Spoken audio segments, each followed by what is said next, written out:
Peas and Hobby community. My name is Ann Kent. I'm a registered dietitian and the owner of Peas and Hoppiness.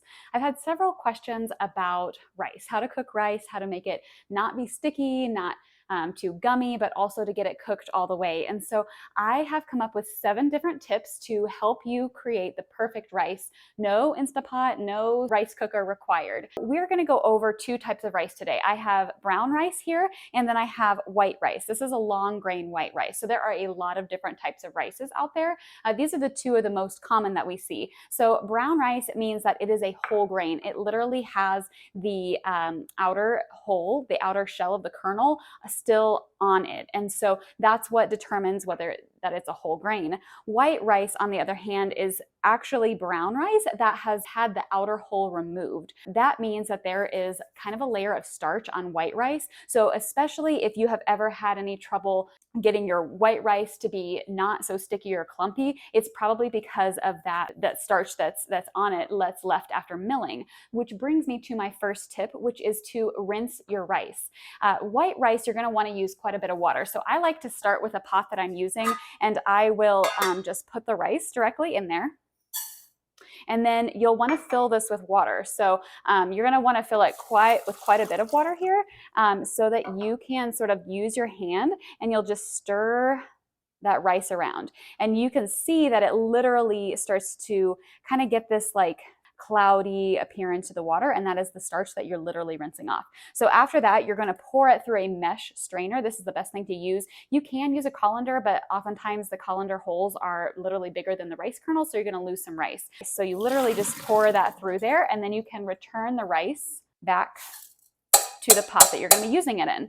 You can do that several times. I would recommend that to get all of the rice actually clean and all of the starch actually off, especially if you're having trouble with that. So brown rice is a little bit more simple because brown rice does not have as much starch on it, so it typically doesn't clump as bad as white rice does, but you would still want to wash it for the same reason that you would wash any produce, because it'll have dust on it, it could have debris, and so you can do this, you don't actually have to use the bowl technique. You can just pour it directly into the strainer and then run water straight through it until you see that the water runs clear.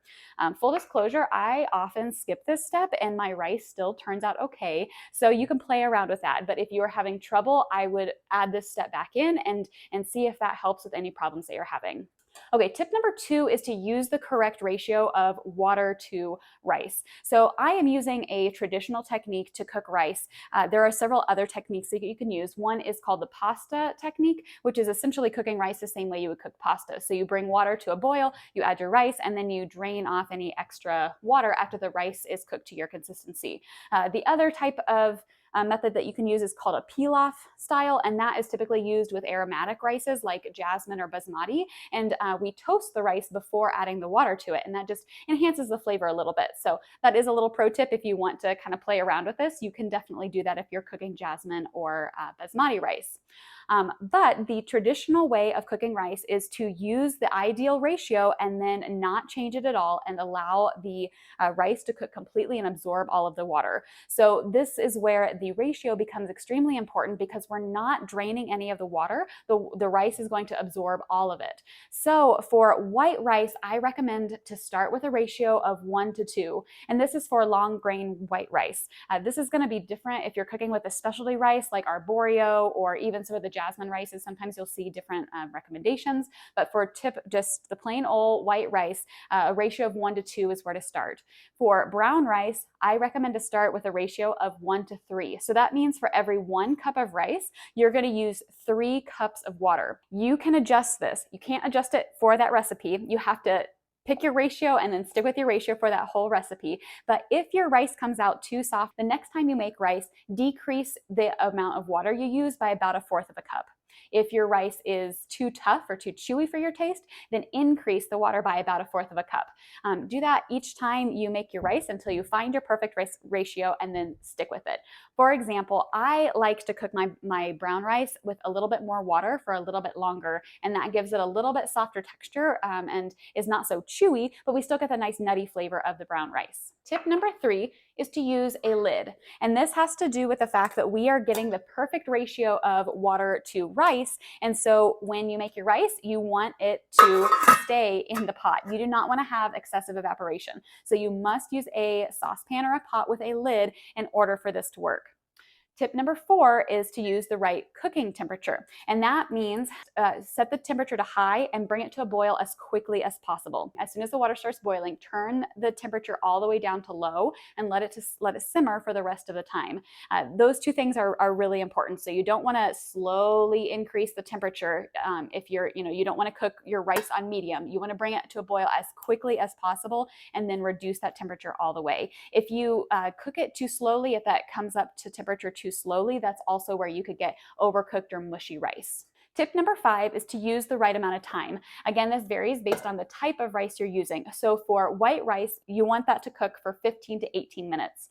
For brown rice, it can vary quite a bit based on your time and your preferences. I typically cook it for anywhere between 45 and 60 minutes because I'm using more water. Some recipes you'll see brown rice use less water, and you'll also see that the time is less in those recipes. That is going to result in a little bit chewier brown rice. And again, if that is your preference, then definitely play around with that and see if that's what you like. But for softer brown rice that is still nice and fluffy, you can cook it for longer amounts of time with a little bit more water. Tip number 6 is really important, is to not peek. Do not stir your rice. Try not to lift the lid off it. If you stir it, this is also where you can introduce a lot of that mushy texture. So if you are constantly stirring your rice, think about how you are accidentally kind of mashing it down, and that can cause a lot of the starch to release, which again is going to cause it to become pretty chewy. So I would at all costs avoid taking out the lid and avoid peeking at your rice if at all possible. I know the question is, well, how do I know that I have the right time if I can't open the lid? So you can, but I would encourage you to do so minimally. And when you do, the first thing to know if it has cooked long enough is to see if all of the water has absorbed. The way you'll know that is because when you look at the rice, you'll see just really nice, fully cooked rice. There's some little pocket in the rice there, but there's no water. I can also listen. And if I hear that there's still water in there, then I want to put the lid back on and not touch it.